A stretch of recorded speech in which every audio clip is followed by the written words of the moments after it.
Hello বন্ধুরা, আসসালামু আলাইকুম। তো জব বুক লিস্ট নিয়ে আমরা কথা বলছিলাম।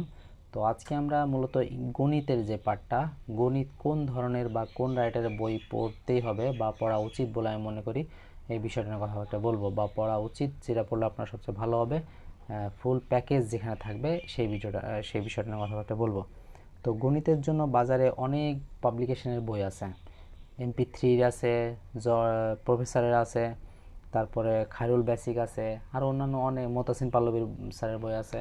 তো অনেক রাইটারের বই আছে। তো তার ভিতর থেকে আমার ব্যক্তিগতভাবে মনে করি যে খায়রুল বেসিক, এটা একটু ডিটেলস সহ শর্টকাট দুটোই দেওয়া, আর হচ্ছে আমাদের মতাসিন পাল্লবী একটু শর্টকাট বেশি দেওয়া। তো ওইটা পড়ার থেকে আগে মনে করেন খায়রুল বেসিকটা পড়ে, তারপর মতাসিন পাল্লবী স্যারের বইটা পড়ে পরবর্তী আনুষঙ্গিক অন্যান্য যত পাবলিকেশনের বই আছে ওইগুলো শেষ করে ফেলতে পারলে ভালো হবে আশা করি। তো আশা করি খায়রুল বেসিক বইটা আপনারা প্রথম থেকে শেষ পর্যন্ত শেষ করে ফেলবেন, মূলত একটা বছর সময় নিয়ে। তাহলে দেখবেন যে চাকরির যত ধরনের ম্যাথের যে কোনো ধরনের প্রশ্ন আসে না কেন, আশা করি সেখান থেকে অ্যান্সার করতে পারবেন। তবে এখানে শেষ করতে আপনার ন্যূনতম একটা বছর সময় দেওয়া উচিত এখানে বলে আমি মনে করি। তো ধন্যবাদ সকলকে, ভালো থাকবেন, সুস্থ থাকবেন, আল্লাহ হাফেজ।